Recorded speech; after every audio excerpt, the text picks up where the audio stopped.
السلام عليك يا أبا عبد الله السلام عليك يا ابن رسول الله لا حول ولا قوة إلا بالله العلي العظيم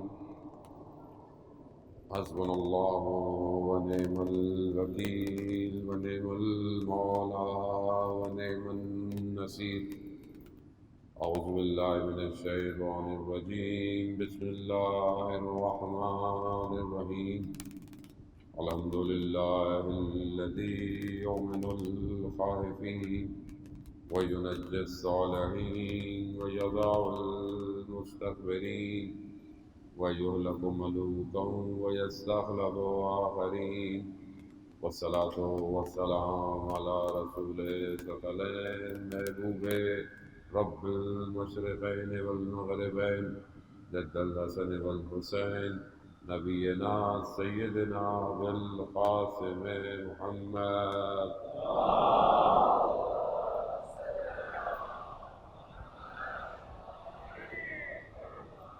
وآله الطيبين الطاهرين المعصومين لا سيما بقية الله الأرضين روحي وأرواحنا لتراب مقدم الفداء ولعنة الله على أعدائهم أجمعين بسم الله الرحمن الرحيم رب اشرح لي صدري ويسر لي أمري واحلل عقدة من لساني يفقهوا قولي أما بعد فقد قال رسول الله صلى الله عليه وآله وسلم أفضل الأعمال أمتي انتظار الفرج صلى الله عليه محمد وآله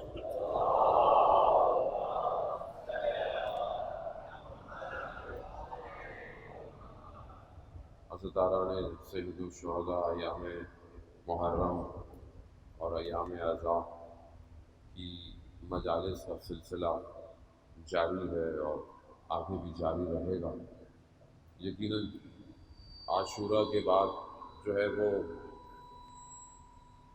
ہمارے اندر اس طرح شاید طاقت اور توانائی نہیں رہتی جو عاشورہ میں ہوتی ہے، اور ہم 10 دن خدا کا شکر ادا کریں کہ خدا توفیق دیتا ہے کہ ہم مجلس اور ماتم عزاداری کرتے ہیں، لیکن ہماری تھکاوٹیں بہت زیادہ ہو جاتی ہیں۔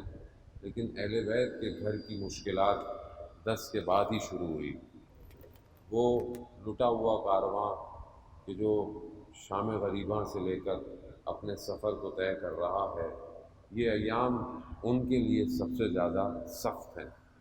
اس لیے ہمارا بھی بہرحال فرض بنتا ہے کہ ہم ان ایام کو بھی جتنا ہو سکتا ہے یہ 2 مہینے اور چند دن جو ہم مجالس کرتے ہیں سلسلے کو قائم رکھیں اور اس ہدف اور اس مقصد کی طرف کہ جو اصل عزاداری کا ہے اسے جو ہے وہ حاصل کریں۔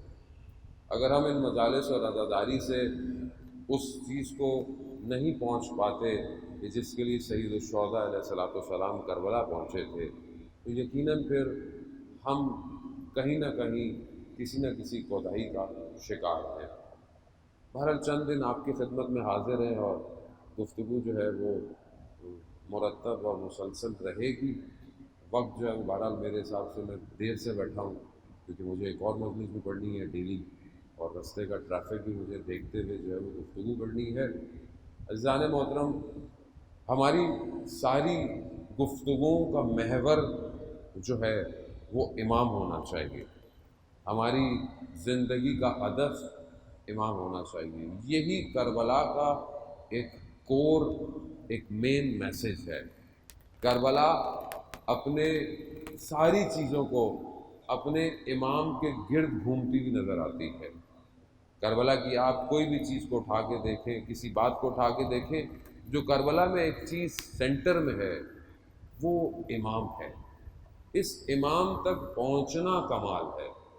جو پہنچ گیا اس امام تک وہی کامیاب ہے، جو نہیں پہنچ پایا چاہے وہ اپنی ساری انرجی لگا دے، سارا دولت، سارا پیسہ لگا دے، وہ امام تک نہیں پہنچ سکتا۔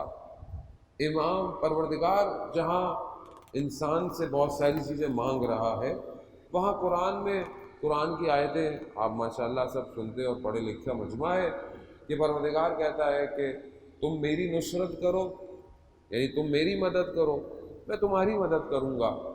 اب خدا یہ جو انسان سے مدد مانگ رہا ہے، مومنین سے مدد مانگ رہا ہے، خدا کو کس مدد کی ضرورت ہے؟ آیا خدا نہ خواستہ خدا جو ہے وہ ضرورت مند ہے؟ خدا کو اپنی کسی چیز کے لیے انسان کی ضرورت ہے؟ وہ تو بے نیاز ہے، وہ تو کسی کا محتاج نہیں، وہ تو قادر مطلق ہے، وہ عزیز ہے، وہ حکیم ہے، یعنی اس کو کسی کی ضرورت ہی نہیں ہے۔ تو وہ کیوں کہہ رہا ہے کہ تم میری مدد کرو، میں تمہاری مدد کروں گا؟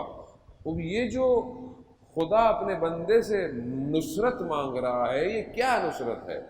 یہ کس چیز کی مدد ہے؟ جانے محترم توجہ، قرآن کے مطالب ہیں، قرآن کو صرف پڑھ کے گزر جانا یا ثواب کمانے کا صرف مقصد نہیں ہے۔ قرآن تفکر مانگ رہا ہے کہ خدا کہتا ہے کہ تم میری مدد کرو، میں تمہاری مدد کروں گا۔ قرآن میں کہتا ہے کہ تم اللہ کو قرض دو، اللہ کو قرض دو، مگر خدا کو ہمارے پیسوں کی ضرورت ہے، خدا کو کسی چیز کی ضرورت ہے۔ خدا کیوں کہہ رہا ہے کہ تم مجھے قرض دو، پھر میں تمہیں جو ہے وہ ایک خیر عطا کروں گا، ایک کریم خیر عطا کروں گا۔ جانے محترم، یہ چند بہرحال مطالب ہیں جو آپ کے اذان علی میں منتقل کرنے ہیں۔ نہج البلاغہ میں حضرت علی ابن ابی طالب علیہ السلام، اللہم صلی علی محمد، نہج البلاغہ میں مولا کائنات جو ہے وہ اپنے خطبے نمبر غالباً 198 کے اندر یہی ہے کہ جب تک تمہارے پاس فرصتیں ہیں، یعنی تمہارے پاس فرصتیں ہیں، تمہارے پاس آپشن ہے، صحت ہے، سلامتی ہے، تو تم کیا کرو؟ چند چیزیں مولا نے جو ہے وہ فرمائی ہیں، برحال جتنا ہو سکا اس پہ گفتگو میں کروں گا۔ یعنی جب تک تمہارے پاس فرصت ہے، جب تک تمہارے پاس آپشن ہے کس چیز کا، تم صحت مند ہو، تمہاری روح سالم ہے، تو کیا کرو؟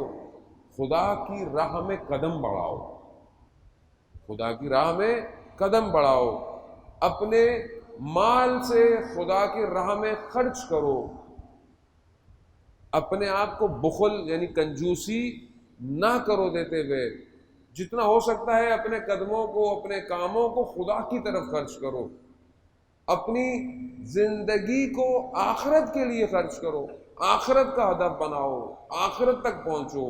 کیوں؟ کیونکہ نہج البلاغہ بہت ساری جگہوں پر جو ہے وہ دنیا کی باتیں کرتا ہے، تقریباً اچھی خاصی تعداد ہے نہج البلاغہ میں کہ جہاں دنیا کی تعریف ہے، دنیا کی مذمت ہے، دنیا کی ممدوح ہے۔ نہج البلاغہ وہ ایک بے کراں سمندر ہے کہ جس میں اترنے کے لیے بھی انسان کو سوچنا چاہیے کہ وہ اس نقطے پہ آ کر اترے، دیکھے کہ یہ ہے کیا، کہ جہاں پر انسان ایک ایک حروف، ایک ایک لفظ جو ہے وہ اپنی ذات کے اندر ایک کائنات نظر آتا ہے۔ کیونکہ ہم بہرحال پڑھنے کا تو ہم لوگوں کو شوق ویسے نہیں ہے زیادہ، ہم لوگوں کو صرف سننے کا شوق ہے، اور اس پہ بھی ہم پتہ نہیں کیا کیا سنتے ہیں، صحیح بھی نہیں سنتے۔ تو بہرحال نہج البلاغہ ان کے لیے جو لوگ پڑھتے ہیں، تو ہم کوشش کریں کہ کم از کم ہم پڑھنے والی قوم بنیں۔ اور میری جوانوں سے گزارش ہے کہ اپنے علم کو، اپنے ذہنوں کو اصل جو بیسکس ہیں ہماری، اس سے اس کو سٹرکچر کو ڈیزائن کریں۔ صرف مجلس سننے سے بہرحال میں کیا آپ کو دوں گا کچھ گھنٹوں میں؟ ٹوٹے پھوٹے سے جملے دوں گا اور کچھ بھی نہیں دے سکتا میں۔ اصل آپ کو کتاب دے گی، وہ کتاب کہ جو آپ کے اپنے ذہن کے سٹرکچر کو سٹرونگ کرے۔ اس میں پہلی کتاب تو ہمارے اپنے عقائد کی ہے کہ ہم پہلے عقائد تو اپنے صحیح کریں۔ کل میں ایک جگہ بیٹھا ہوا تھا، جوان تھے، اور اتنی دین کی باتیں اور اتنے سوالات، اور یہ کیا ہے اور وہ کیا ہے اور یہ کیا ہے، تو میں نے پوچھا کہ آپ نے کم از کم عقائد پہ کتابیں تو پڑھی ہوں گی؟ تو اس میں سے کہا کسی ایک نے بھی نہیں پڑھی ہوئی۔ ہمارے عقائد کیا ہیں؟ اتنے ہمارے نعرے ہوتے ہیں، عقیدہ نہیں چھوڑیں گے، عقیدے پہ رہو، اپنے عقیدے کو یہ نہیں کرو۔ بھائی عقیدہ ہے کیا؟ عقیدہ کیا ہے ہمارا؟ کون سے ہمارے عقائد ہیں؟ جو اصول دین ہیں ہمارے، وہ ہمارے عقائد ہیں۔ اور یہ جو اصول دین ہیں یہ کتنے ہیں؟ یہ تو سب کو پتہ ہوں گے، بھائی 5 ہیں۔ ٹھیک ہے نا, یہ تو سب کو پتہ ہے. پہلا کیا ہے؟ توحید ہے. دوسرا کیا ہے؟ نہیں پتا. بچے کو پتا ہونا چاہیے تھا, نہیں کہ تمہیں نہیں پتا, تمہارا قصور نہیں, تمہارے والدین کی غلطی ہے. یہ پہلے سے پتا ہونا چاہیے. ابھی اسے سب پتا ہوگا بین 10 کیا ہے, سپر مین کیا ہے, اسپائڈر مین کیا ہے, کارٹون کون سا آ رہا ہے, اینیمیشن کون سی آ رہی ہے, سب پتا ہے. ٹافی کون سی آتی ہے, چاکلیٹ کون سی آتی ہے, سب پتا ہے. مگر جو چیز اس کو اس دنیا میں کامیاب کرے گی وہ اس کا دین ہے. دوسرا دین کیا ہے؟ دوسرا عدالت ہے, تیسرا نبوت ہے, چوتھا امامت ہے, پانچواں قیامت ہے. وہ توحید کیا ہے؟ توحید ہے کیا؟ توحید کی دلیل کیا ہے آپ کے پاس کہ خدا ایک ہے؟ کوئی دلیل ہے؟ کتنی دلیلیں جو ہے وہ قائم کی گئی ہیں, کتنے برہان نظم, کتنے برہان عقل جو ہیں وہ قائم کیے گئے ہیں. تو کتنے مجھے آتے ہیں, کتنے میں نے پڑھے ہوئے ہیں. نعرے میرے ایسے ہیں کہ ہمارے سے اچھی توحید کسی کی نہیں ہے.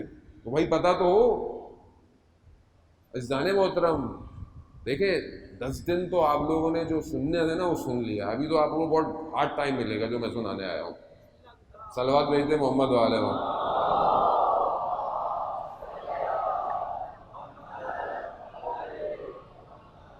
ہمیں لوگوں نے بولا مولانا صاحب شروع کے 10 دن ہلکا ہاتھ رکھا کریں, تھوڑا لوگ مجلسوں میں آتے ہیں, تو ہم نے بھی رکھا.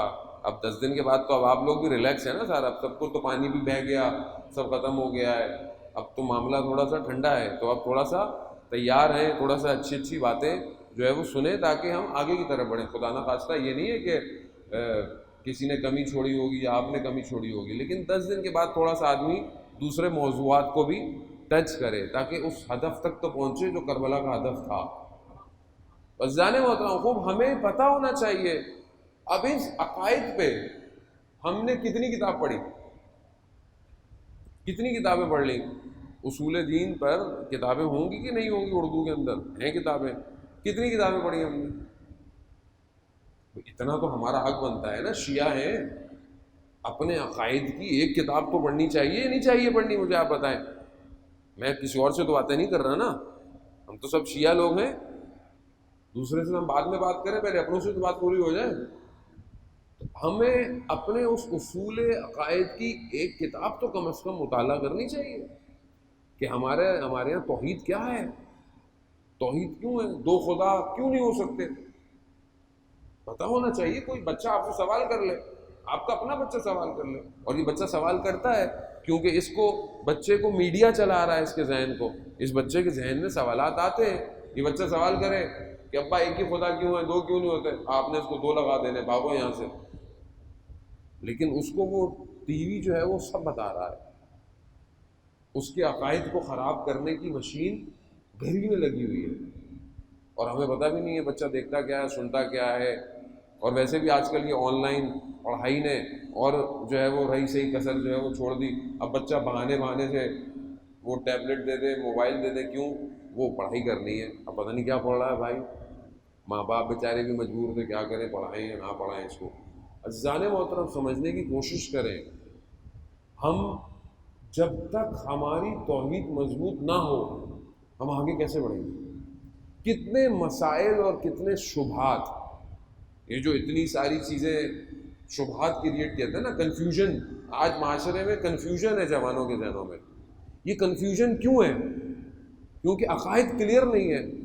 اگر آپ کو توحید کلیئر ہو اور ممبر پر آ کر بیٹھنے والا کوئی غلط بات کرے, آپ اس کو فوراً روک دیں گے, کیونکہ عقائد ہمیں پتہ ہی نہیں ہے.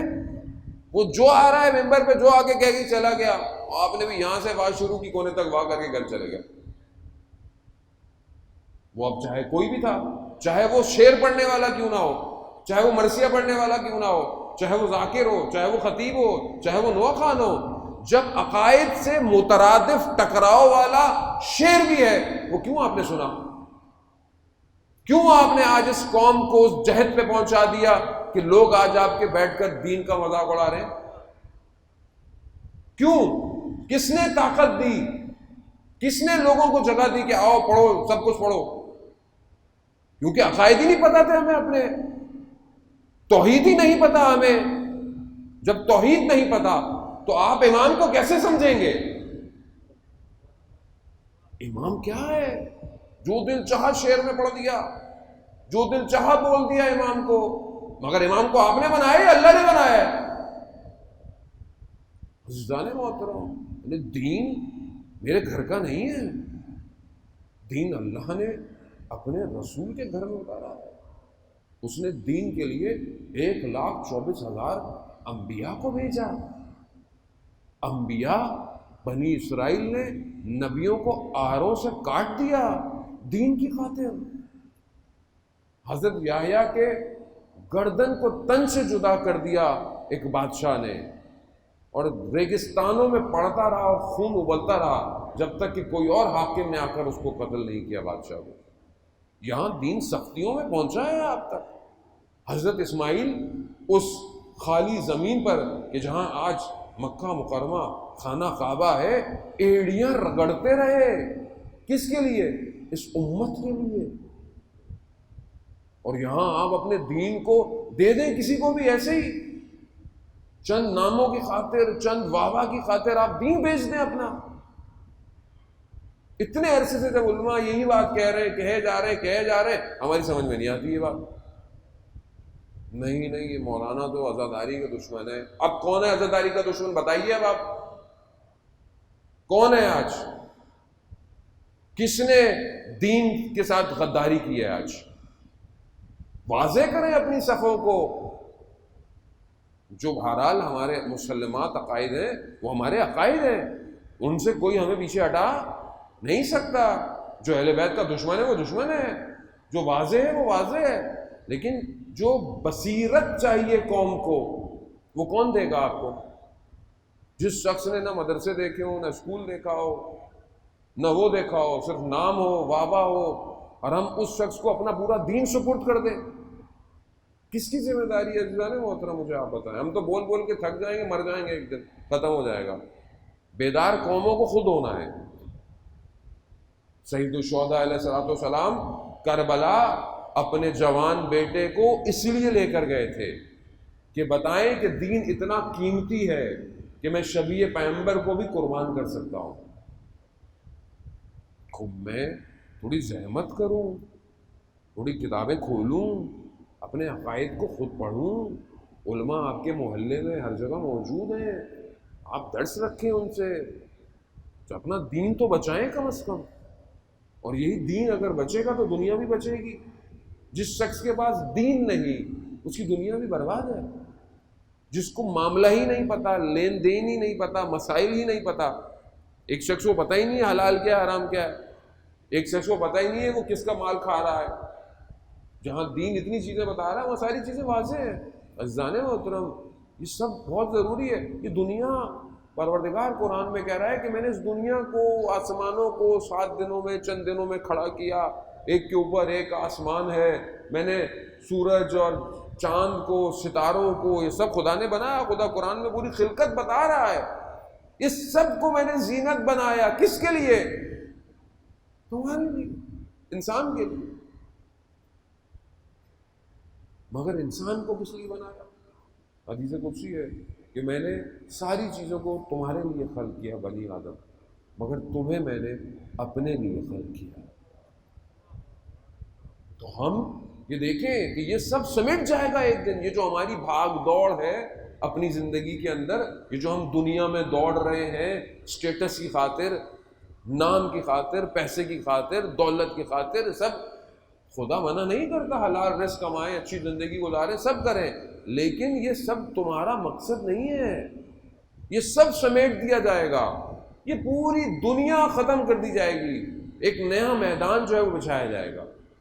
یہ سورج چاند ستارے سب ختم ہو جائیں گے، یہ سب خاموش ہو جائیں گے، یعنی ان کو بجھا دیا جائے گا، یہ ساری روشنیوں کو، صرف عمل کی روشنی زندہ رہے گی۔ اپنے عمل کو اس قابل کریں۔ عزیزان محترم سمجھیں اپنے خدا ہم سے کون سی نصرت مانگ رہا ہے۔ یہ ہے نصرت۔ خدا جو ہمیں فرما رہا ہے کہ تم میری مدد کرو، اصل میں خدا کو ہماری ضرورت نہیں ہے، ہمیں اپنی کامیابی کے لیے خدا کی نصرت کی ضرورت ہے۔ اسی لیے وہ ہمیں کہتا ہے کہ تم میری نصرت کرو میں تمہاری نصرت، یعنی تم میری مدد کرو میں تمہاری مدد کروں گا۔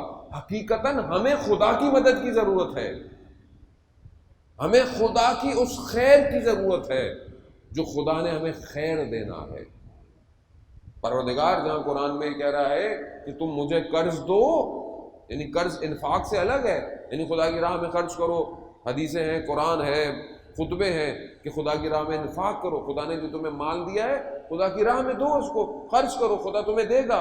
لیکن جہاں قرآن میں پروردگار کہتا ہے کہ تم خدا کو قرض دو، یعنی یہ بالکل الگ ہے، وہ اس کے بدلے میں کہہ رہا ہے کہ میں اس کو الگ سے خیر دوں گا اور اس کو ایک نور کے ساتھ روز قیامت میں اٹھاؤں گا۔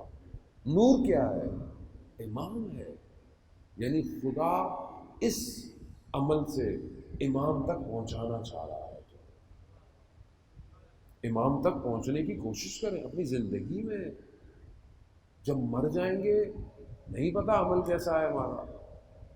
ہم اپنے اذہان کو یہ رکھا ہوا ہے کہ امام ہیں، ٹھیک ہے ہیں، منع تو کوئی بھی انکار نہیں کرے گا کہ امام نہیں ہے، لیکن امام اور میرا رابطہ کتنا مضبوط ہے، فاصلہ میرے اور امام کے درمیان میں کتنا ہے۔ اور وہ ظاہر تبھی ہوگا کہ کم از کم میں امام کی معرفت تو حاصل کروں، اور امام کی معرفت تبھی ہوگی کہ جب آپ توحید، عدالت، نبوت اور امامت پہ پہنچیں گے اسٹیپ بائی اسٹیپ۔ لیکن کیونکہ ہمارے لیے امام مطلب امام کیا ہے، امام کسے کہتے ہیں، امام کس نے بنایا؟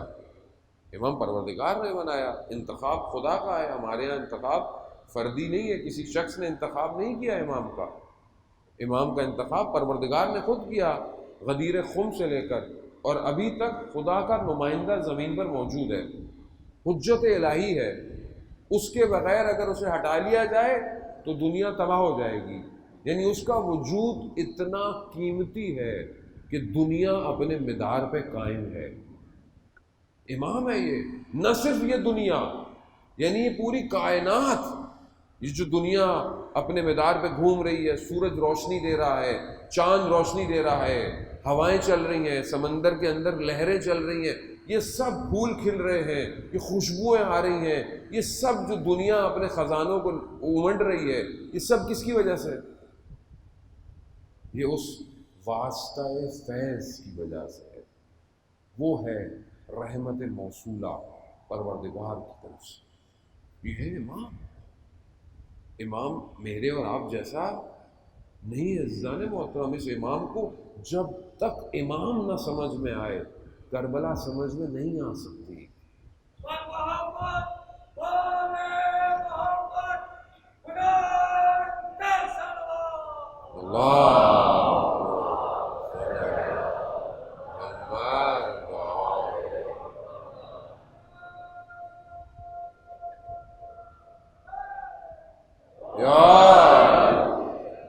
مولا متقیان یہی فرماتے ہیں کہ جب تک فرصت ہے تمہارے پاس، یعنی آپشن ہے، وقت ہے، طاقت ہے، قدم بڑھاؤ اور اپنی جان کو،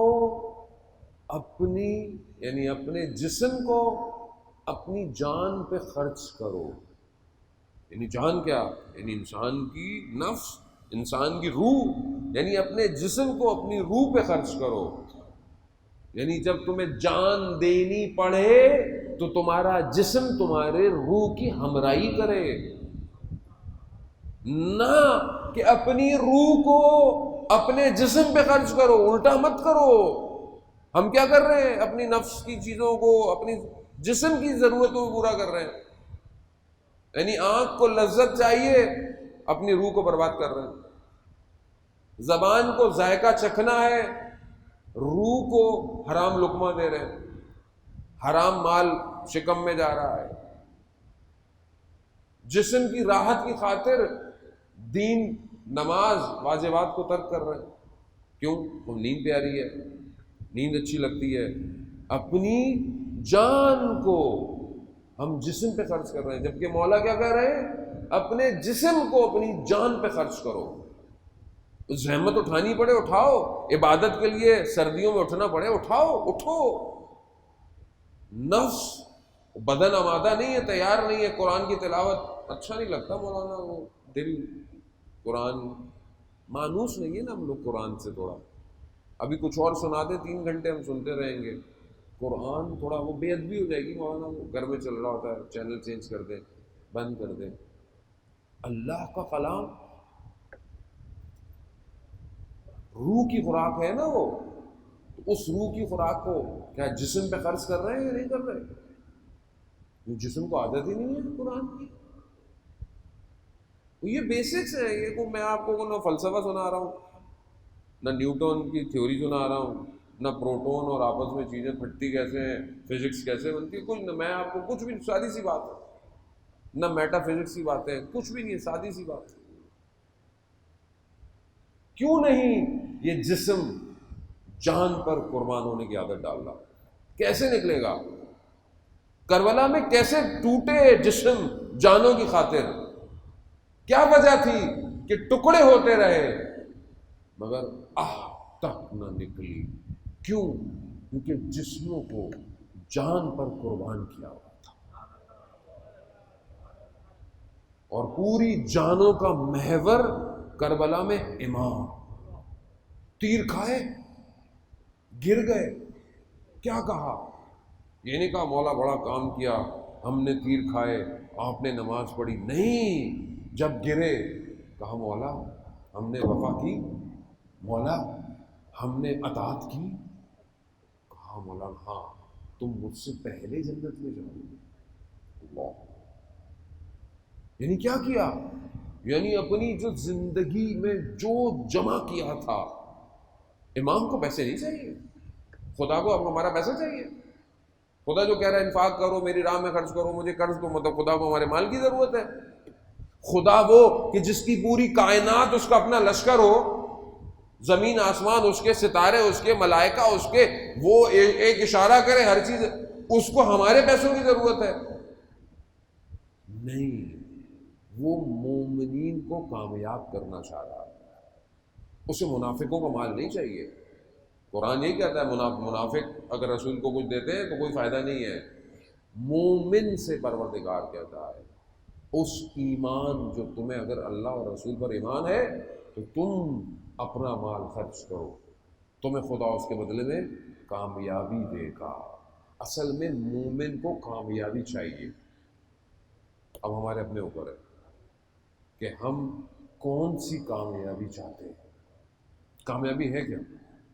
کامیابی کی ڈیفینیشن، کامیابی کی تعریف کیا ہے ہماری زندگی میں؟ جوان بیٹھے ہوئے ماشاءاللہ، جوان اپنے لیے سکسیس کی ڈیفائن تو کرے. ڈیفائن کیا ہے؟ آج پوری دنیا ویسٹ دنیا ہو گئی، جتنے بڑے بڑے موٹیویشنل اسپیکر ہو گئے، یونیورسٹیاں ہو گئیں، سب سکسیس، کامیابی، سکسیس کے اتنے رول ہیں، اتنے کیز ہیں. یہ سکسیس، یہ کون سی سکسیس ہے جسے دنیا سکسیس کہہ رہا ہے؟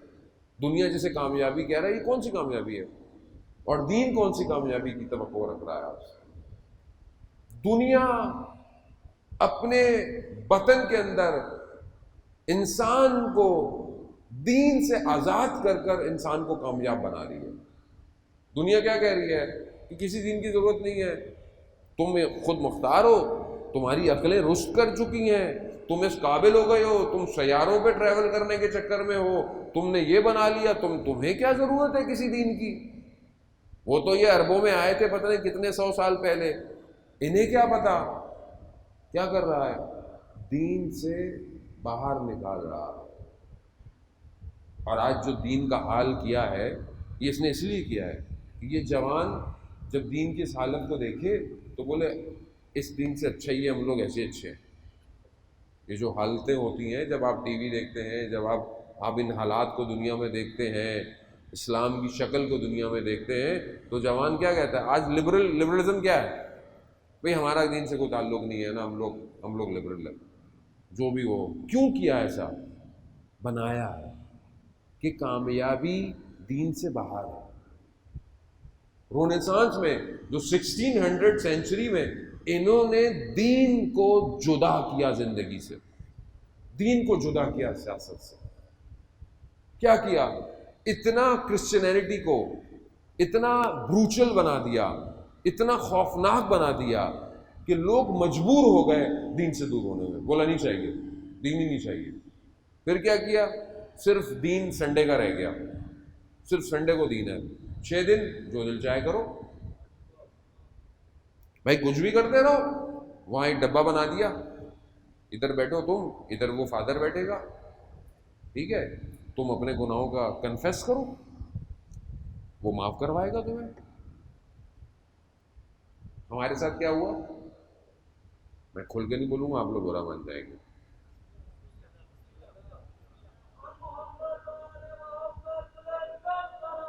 اللہ صلی علی محمد۔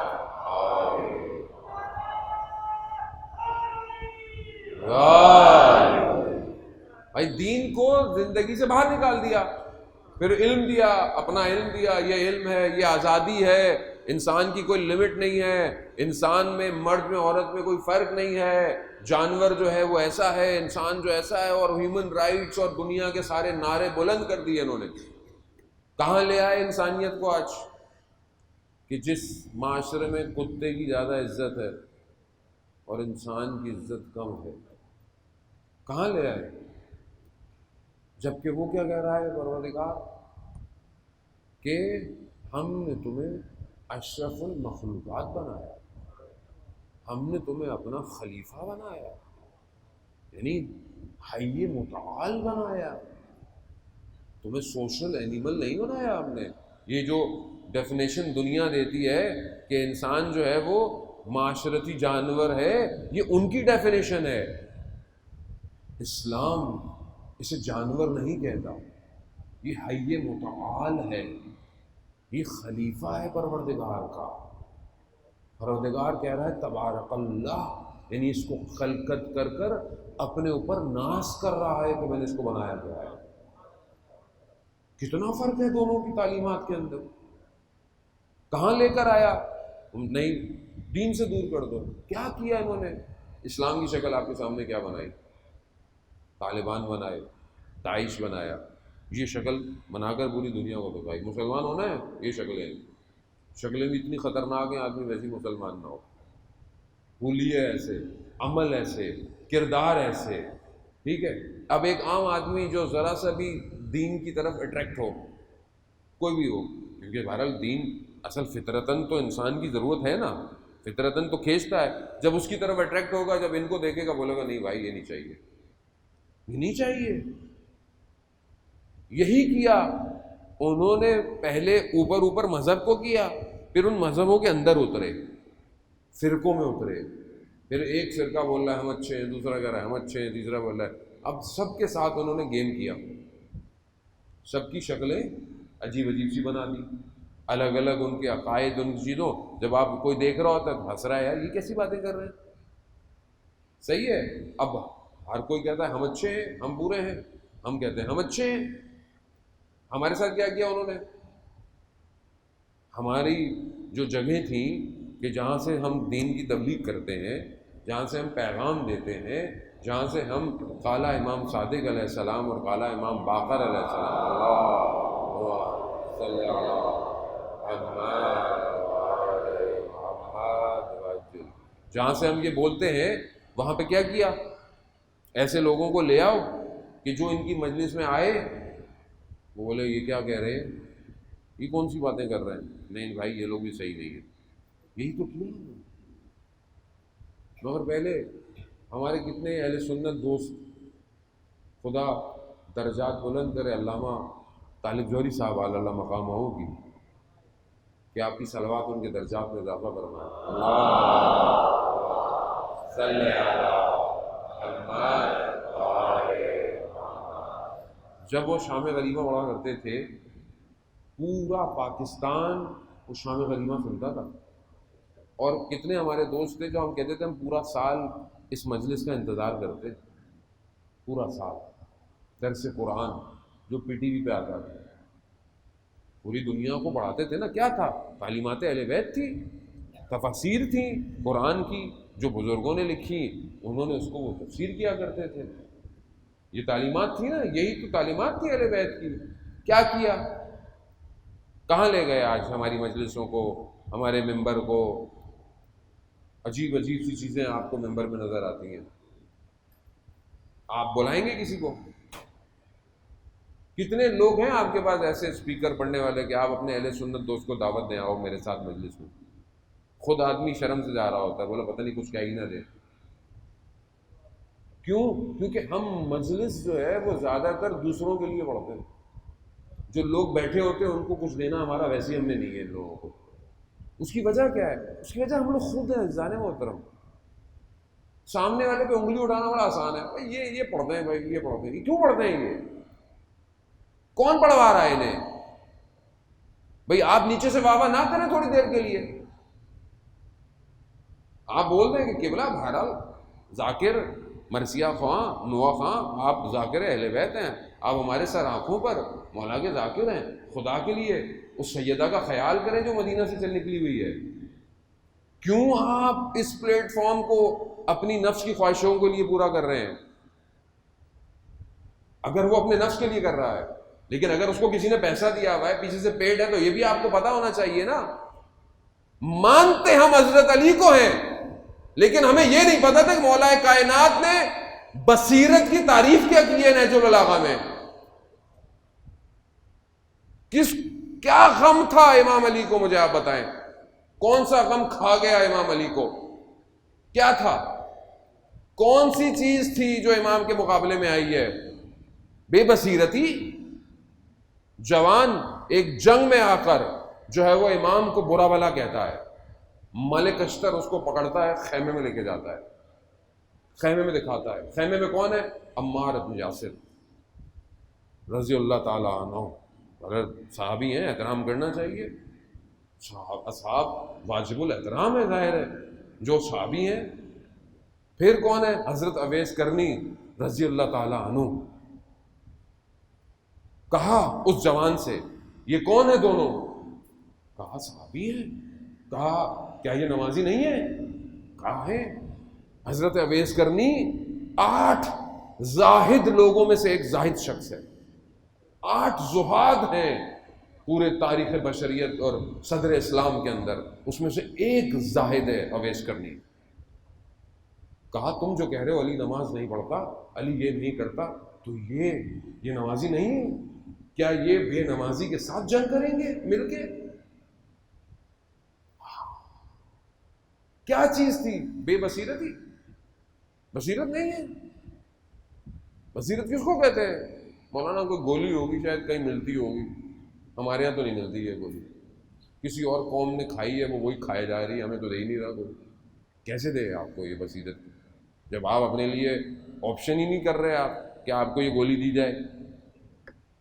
کیونکہ ہمیں دوسری گولیوں کی عادت ہے. عزیزان محترم، نہج البلاغہ دیکھیں، درد سنیں، مولا کائنات کا درد سنیں. بے بصیرتی نے امام کو تنہا چھوڑا ہے. اور اگر ہم بحیثیت قوم بے بصیرتی کا مظاہرہ کریں، بصیرت کیا ہے؟ پر میرے کو وقت نہیں ہے، میں ویسے ہی تاخیر ہو گئی ہے، مجھے بہرحال جلدی جو ہے وہ پہنچنا ہے. عزیزان محترم، بس میں آپ کو 3 نقطے بصیرت کے لیے جو شرائط میرا مولا بیان کر رہا ہے وہ 3 ہیں. یعنی کیا؟ یعنی جو بابصیر شخص ہے وہ جب سنتا ہے تو وہ تفکر کرتا ہے، میں نے سنا کیا ہے.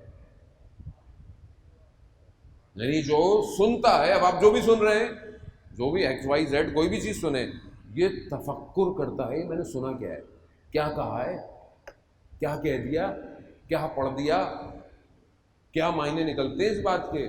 تفکر کرتا ہے. دوسری چیز، جو یہ دیکھتا ہے اس پہ دقت کرتا ہے. یعنی جو یہ نظروں سے دیکھتا ہے اس کو دقت کرتا ہے، نہیں ایسے نہیں گزر جاتا بس. نظر اور بصر دونوں جو لفظ عربی کے ہیں دونوں میں فرق ہے. نظر صرف نگاہ کو کہتے ہیں، بصر یعنی واقعاً اس کو اینالائز کرنا، اس کو دیکھنا، اس کو تجزیہ کرنا، اس کو دیکھنا ہے کیا یہ، ایسے تو نہیں کوئی چیز گزر گئی، یہ ہے اگر گزری بھی تو کیا تھی یہ. تیسری چیز مولا فرماتے ہیں کہ یہ بابصیر شخص تاریخ میں ہوئے ہوئے واقعات پہ عبرت کرتا ہے، عبرت لیتا ہے. یعنی جو واقعہ ہو گیا اور اگر اس طرح کے واقعے پہلے ہو چکے ہیں تو ابھی وہ عبرت کرتا ہے کہ دوبارہ تو ایسا واقعہ نہیں ہوگا، اور اگر پھر یہ واقعہ ہوا تو پتہ ہو کہ پہلے کیا تھا۔ یہی تینوں بٹن ہمارے آف ہیں، ہم سنتے ہیں جو بھی بول رہا ہے بولنے، ہمیں سے کر بولنے دیں، کیا فرق پڑتا ہے، بات تو کر رہا ہے، یہ نہیں پتا کہ وہ بات نکل کیسے رہی ہے، اس کے اندر سٹرکچر کیا ہے۔ لیکن ہم وہ لے آتے ہیں، مولا کہتے ہیں جو بھی بات سنو بس بات ہونی چاہیے، جو بھی کہتے سن لو۔ مولا نے وہ سیاق و سباق ہیں نا اس بات کے بھی، یہ تو نہیں ہے آپ کو کوئی اور شخص آ کے کچھ بھی کہتے، اچھا وہی باتیں جو آپ کو پتہ ہیں، مثال کے طور پر وہ باتیں جو آپ کو پتہ ہیں، ایک کوئی شخص آئے اور آپ کو بتائے، اچھا وہ شخص ہے کہ میں پہلے مسلمان نہیں تھا، میں مسلمان ہو گیا، ہاں ماشاء اللہ الحمدللہ، پھر وہ بولے میں شیعہ ہو گیا، آپ بولے بھائی کیا بات ہے یہ شیعہ ہو گیا، اب وہ آ کے آپ کو وہ باتیں بتائے جو آپ نے بچپن میں سنی ہیں، اور آپ بولے دیکھو واہ واہ واہ بھائی کیا بات ہے، کیا کہہ رہا ہے، کیا کہہ رہا ہے، یہ باتیں بچپن سے پتہ ہیں آپ کو، وہ آپ سے آ کے سمپتھی لے کر آپ کو کچھ اور کہہ رہا ہے، واہ واہ واہ یہ سب پتہ ہے آپ کو، آگے بڑھو، جس معاشرے میں جس کینوس میں جہان اس وقت پہنچا ہوا ہے اس تک پہنچنے کی بات کرو، کربلا کو یہاں لے کر آؤ، آج کربلا ہم سے کیا مانگ رہی ہے، آج دنیا میں ہمارا کیا کردار ہے بحیثیت قوم، بحیثیت ایک ملک کے باشندہ ہوتے ہوئے، ہم اپنا کیا کردار ادا کریں اس جہان کے اندر، اس دنیا کے اندر کہ جہاں ایک نئی موج دنیا میں دوڑی ہوئی ہے، جنگ اپنی شکل بدل چکی ہے، بایولوجیکل وار ہے، سائبر ورلڈ کے اندر ہم زندہ ہیں، دنیا اپنے اسلحوں کو بدل چکی ہے، کون بات کرے گا یہ ساری آ کے، کہاں بات کرے گا، ٹی وی چینل بات کریں گے، ہارورڈ یونیورسٹی بتائے گی آپ کو، کون بتائے گا آپ کو، یہی ممبر بتائے گا نا، مگر یہ ممبر کب بتائے گا، کہ جب آپ اپنے اندر ظرفیت پیدا کریں، جب آپ صلاحیت مانگیں گے خدا سے۔ کوئی شخص، لوگ مجبور ہیں، جو پڑھنے والا ہے وہ تو مجبور ہے، کیوں مجبور ہے، کہ بھائی میں نے اگر کوئی ایسی بات کی انہوں نے بلانا ہی نہیں ہے مجھے، ٹرسٹ پڑھائے گی نہیں، انجمن پڑھائے گی نہیں، کوئی بلائے گا نہیں، یہ مولانا کو بڑا خوف ہے، یہ آپ کو اس کا اندازہ نہیں ہے۔ اچھا ہمارے ساتھ تو استثناء ہے، اس کی وجہ کیا ہے، ہم تو جیب میں استعفیٰ لے کے رکھتے ہیں ہر وقت، یہ لوگ اگلی مجلس میں نہیں آئیں گے، یا زندہ باد زندہ باد مردہ آباد مردہ آباد،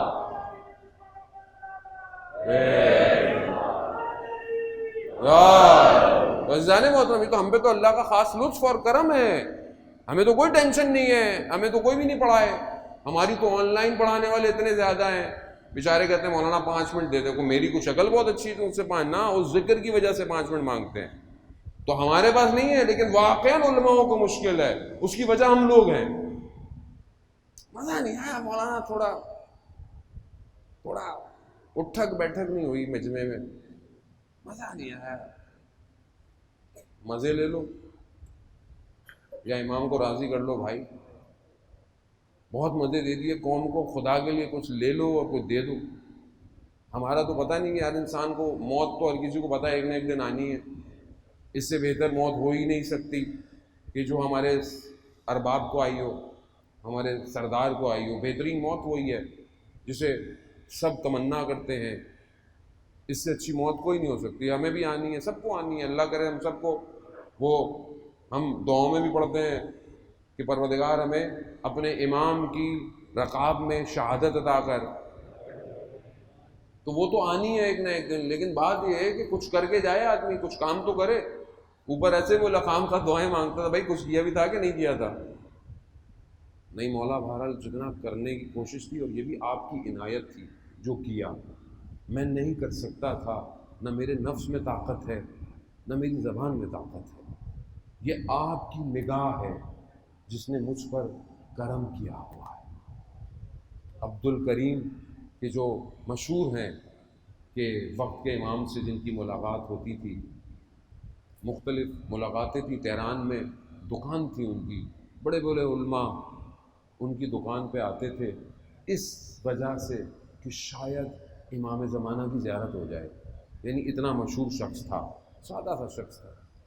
ایک دفعہ امام سے ملاقات ہوئی، امام آئے، کہا جو تہران میں شاہ عبد العظیم جو امام زادے ہیں وہاں پہ تھے، کہا کہ مشہد چلنا ہے، کہا مولا مشہد چلنا ہے، کہا مولا نے قدم بڑھایا تو میں نے ان کے قدموں پہ قدم رکھا، اگلا قدم ہم مشہد میں امام کے حرم میں تھے۔ اللہم صلی علی محمد وآلہ۔ کہا میں آیا،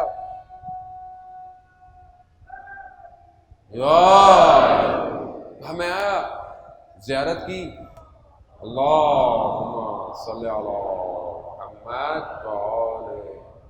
کہا میں نے زیارت کی، امام کے قدم کے اوپر قدم کیا، مشہد پہنچا، پھر امام نے کہا واپس چلنا ہے، میں نے کہا چلیے، ایک قدم بڑھایا، میں نے اگلا قدم امام کے قدم پہ رکھا اور پیش قدمی کی اور میں واپس آ گیا۔ پھر کہا کہ وہ ایک امام زادے ہیں ان کے پاس چلیں، اور ایک عالم دین کی قبر بھی ہے، وہاں فاتحہ بھی پڑھاتے ہیں۔ کہتے ہیں ہاں ٹھیک ہے، وہاں پہنچے اور فاتحہ پڑھی اس قبر پہ، جن کی قبر پہ تھے وہ عالم دین تھے، تو وہ خود روح مجسم ہو کر قبر سے باہر نکلی اور وقت کے امام کا شکریہ ادا کیا کہ آپ میری قبر پہ آئے۔ اب سوچیں کس کی قبر پہ، لیکن کہا مولا مجھے ایک گلہ ہے، یعنی وہ روح کس سے؟ بزرگ مجتبہ جو بزرگ تہرانی جو بہت بڑے عالم ہیں، کہا مجھے ان سے گلہ ہے کہ وہ میری قبر پہ فاتحہ پڑھنے نہیں آئے۔ تو امام کیا فرماتے ہیں؟ امام فرماتے ہیں کہ وہ بہت مصروف ہے، ہم اسی کی نیابت میں فاتحہ پڑھنے آئے ہیں۔ یعنی کس مقام پر علماء کہ امام نہیں چاہ رہے کہ وہ اپنے کاموں کو چھوڑے، امام نیابت میں فاتحہ پڑھنے۔ عزیزان محترم، امام کے قریب ہوں، بس آپ سے میں التماس سے دعا۔ عزیزان محترم، امام کی قربت کے لیے کربلا میں لوگ پہنچے ہیں، بہرحال وقت محدود ہے، اور کیونکہ اصحاب کا ذکر ہے تو ایک امام کا صحابی ہے، امام کا پرانا دوست بھی ہے، امام نے خط لکھا، اور کوفہ میں جب خط پہنچا تو حبیب نے جیسے ہی اس خط کو دیکھا تو حبیب سے برداشت نہیں ہوا، حبیب نے تیاری کی اور امام بھی اس کا انتظار کر رہے ہیں، ہر مقام پہ ہر جگہ کہتے ہیں کہ ایک پرچم امام نے خالی رکھا ہوا ہے کہ شاید کوئی آئے گا، جیسے کسی نے آنا۔ علماء بیان کرتے ہیں بہرحال حبیب نے جو ہے وہ اپنے خادم کو بولا کہ شہر سے باہر جاؤ، ناکہ بندی ہے، میں نکلتا ہوں۔ پہنچا، سواری تک پہنچا تو اپنے خادم کو کہا اس نے کہ واپس چلے جاؤ، تمہیں میں نے آزاد کیا۔ کہا کہ جب اصل وقت آیا تو اب آپ مجھے آزاد کر رہے ہیں۔ کہتے ہیں کہ سواری پر کبھی حبیب بیٹھتے ہیں، کبھی وہ غلام بیٹھتا ہے، نہ جانے کون سی کشش ہے جو کھینچ رہی ہے۔ بس یہ اہل حرم تھے، آپ نے مصائب سنے، ایام میں آپ یہ مصائب سنتے رہتے ہیں، بہرحال ذکر آ گیا تو میں نے کہا کہ حبیب کو یاد کریں، یقیناً وہ ہمیں یاد کریں گے، ہمارے لیے شفاعت کریں، ہمارے حق میں دعا کریں کہ جس طرح انہوں نے اپنے وجود کو اپنے امام پر قربان کیا، ہم اپنے آپ کو اپنے امام پر قربان کریں۔ حبیب جب آ رہے ہیں تو اس طرف دیکھا کہ دھواں اٹھ رہا ہے، کوئی آ رہا ہے، جب قریب آیا تو حبیب تھے، اور بڑی گرم جوشی سے حبیب کا استقبال ہوا۔ یہاں پر تو کوئی اتنا آنے والا تھا نہیں، وہاں تو لشکر کے لشکر آ رہے تھے۔ جب دیکھا نا کہ باہر کوئی آواز ہے تو بی بی نے پوچھا کہ کون ہے، بتا کرو کون آیا ہے؟ تو کہا بی بی حبیب آیا۔ خوشی اتنی تھی کہ کوئی تو آیا میرے بھائی کے لشکر کے لیے۔ ہاں، بی بی نے حبیب کو سلام بھجوایا۔ جب حبیب کو یہ سلام ملا نا تو حبیب نے خاک اٹھائی اور اپنے سر پہ رکھی اور کہا کہ کیا دن آ گئے، علی کی بیٹیاں ہمیں سلام بھجوا۔ میں کہوں گا حبیب ابھی تمہیں پتہ نہیں ہے، تم دیکھ نہ پاؤ گے، تم سے سلام برداشت نہیں ہوا نا۔ تم شام غریبہ میں ہوتے، تم 11 محرم کو ہوتے، کیسے ہاتھوں میں رسیاں بندھی ہیں، کیسے ان کو جو ہے وہ اونٹوں پہ بٹھایا گیا۔ بعض مقاتل بیان کرتے ہیں نا کہ ایک ہی رسی ہے، سب اسی سے بندھے ہوئے ہیں۔ امام بیمار ہے، امام کے گلے میں توق بھی ہے۔ امام فرماتے ہیں کہ بعض مقامات پر امام جھک جھک کے چلتے ہیں۔ یہ کیوں جھک کے چلتا ہے؟ کہ یہ اگر کھڑا ہوگا تو جس ایک رسی میں بچے بندھے ہوئے ہیں وہ زمین سے بلند ہو جائے۔ خدا آپ کو اس کا اجر دے۔ ہاں آزاد بس وقت نہیں ہے، مسائل سنتے رہیں گے، سنیں گے۔ ہاں آزاد بس میں ایک جملہ کہوں گا اور آگے بڑھوں گا۔ حبیب سلام برداشت نہیں ہوا نا، تمہیں سلام برداشت نہیں ہوا، تم کیسے برداشت کرتے؟ شام غریباں ایک چھوٹی سی بچی کے دامن میں آگ لگ گئی، دامن میں آگ لگ گئی، بجھانے والا آگ بجھانے آیا، مقتل کہتا ہے بچی نے کہا کہ دور رہو، نہیں جانتے کون ہے۔ ہاں زادارن محترم، بس آپ نے گریہ کیا، خدا آپ کے اس اجر کو، خدا آپ کو اس کا اجر دے۔ میں نے پڑھنا تو بہت کچھ تھا لیکن وقت مجھے اجازت نہیں دے رہا۔ ہاں بس ایک جملہ کہوں آپ سے، اگر سن سکیں تو اپنی بچیوں کو دیکھیے گا تو یاد کریے گا۔ یہ بچی نے نا، شاعر نے بچی کی ایک کیفیت کو ایک مصرے میں کہا ہے، ایک مصرع سا ہے کہ جب اس بچی نے زندان میں اپنے بابا کے سر کو ملا تھا نا، تو جہاں بہت باتیں کی تھی نا، وہاں بچی نے ایک بات اور کی، کیا کی؟ بابا اگر یہ لوگ مجھے خود کہہ دیتے نا تو میں اپنے گوشوارے دے دیتی۔